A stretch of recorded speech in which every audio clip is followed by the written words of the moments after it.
Assalamualaikum warahmatullahi taala wabarakatuh.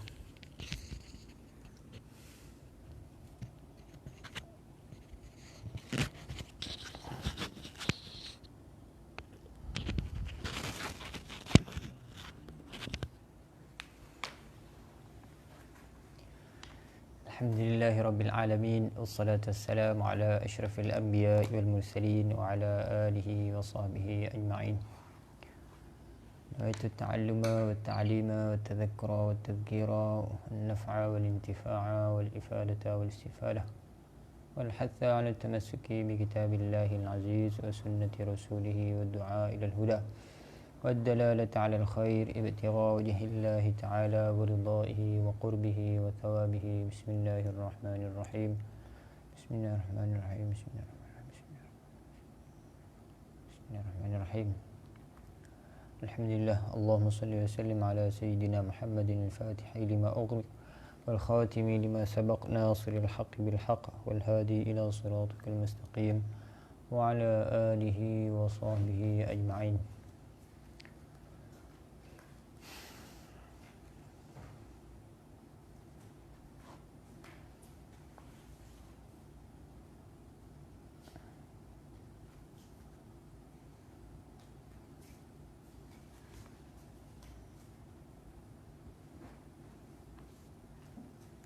Alhamdulillah, kita sambung kelas kita yang ke seterusnya. Tak tahulah kalau kelas yang ke berapa, tapi kelas yang seterusnya lah. Kita akan masuk dalam perbincangan Tulul Mani' wa Zawalul Mani'. Mudah-mudahan dengan berkat majlis ilmu, semoga Allah Subhanahu wa taala mengangkat bala yang Allah Ta'ala yang tersebar di kalangan kita di hari ini. Amin ya rabbal alamin.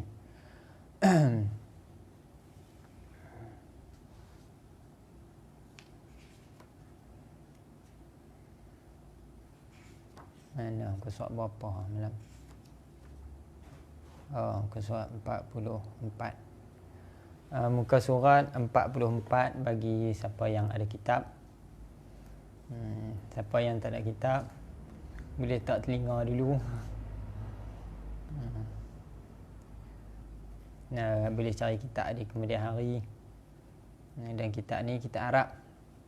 Ada juga terjemahan dia dalam bahasa Melayu yang diterjemah oleh Ustaz Nazrul Nasir. Baik, insyaAllah boleh mula.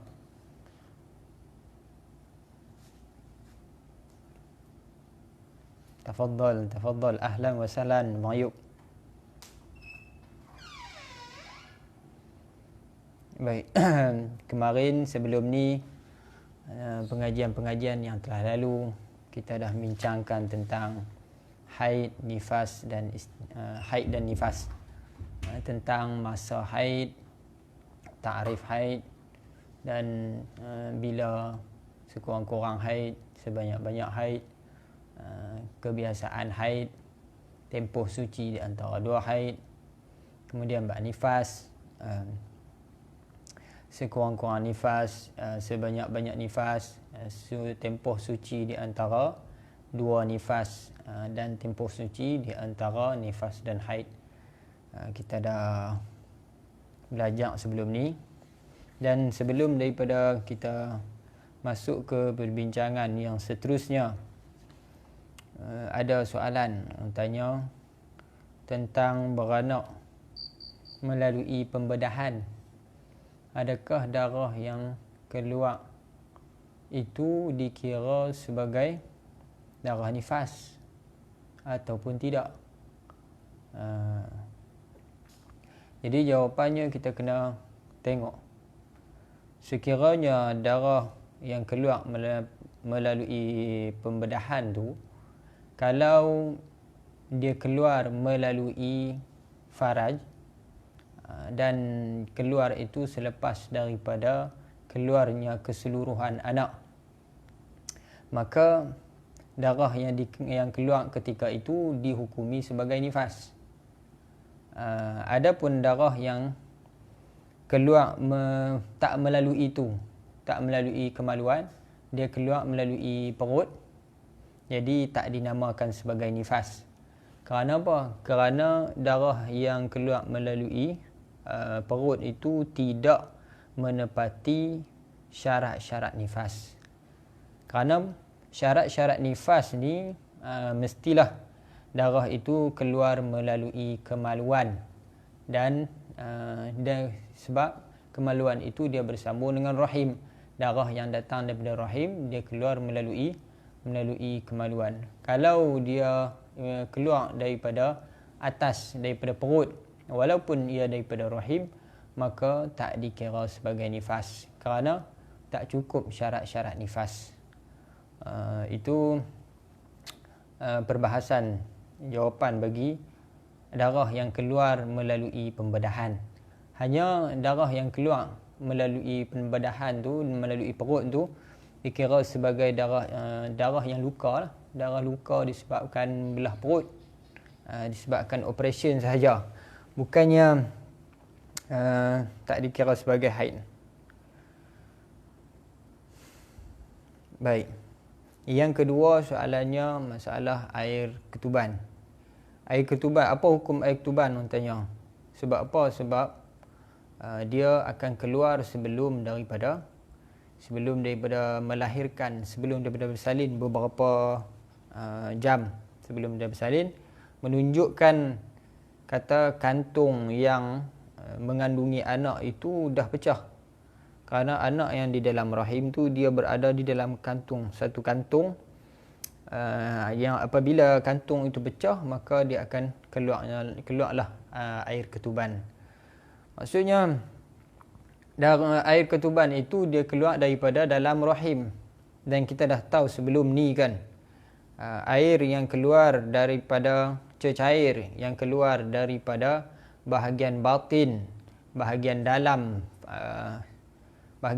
faraj, bahagian dalam yang tidak sampai zakar, maka hukumnya najis, seperti mana air mazi, air wadi dan juga keputihan. Sebelum ni saya ada beritahu kata keputihan dia boleh datang daripada luar tak. Ada saya baca kajian dalam kitab haid, dia kata menurut kajian perubatan, keputihan ni dia tidak boleh datang daripada luar, dia mesti kena datang daripada bahagian dalam, bahagian dalam faraj, yang bahagian dalam, bahagian yang tidak sampai zakarul mujami', zakar orang yang zakar yang mu'tadil, yang menjimak dia. Jadi bahagian faraj yang tidak sampai zakar kepadanya, itulah yang dinamakan dengan batin faraj, yang mana sekiranya cecair itu datang daripada situ, maka dihukumi sebagai najis. Dan di antara cecair-cecair yang keluar, yang datang daripada situ adalah air ketuban, keputihan, air mazi, air wadi, dan juga cecair yang berbau busuk. Sebab diumpamakan dengan air liur basi. Kan air liur basi kita ni datang daripada dalam. Air liur basi kita datang daripada dalam, sebab tu air liur basi kita najis. Seperti itu juga cecair yang keluar daripada farah. Sebab farah ni dia diumpamakan, disepertikan dia punya keadaan dia, hal dia seperti mana mulut. Dia juga mempunyai pelincir, seperti mana mulut mempunyai air liur, untuk memudahkan dia punya geselan dia tu kan. Dan dia dah, sebab dia di antara dua daging, maka dia perlu ada cecair untuk memudahkan dia bergerak supaya dia tidak luka dan sebagainya, seperti mulut bandingan dia.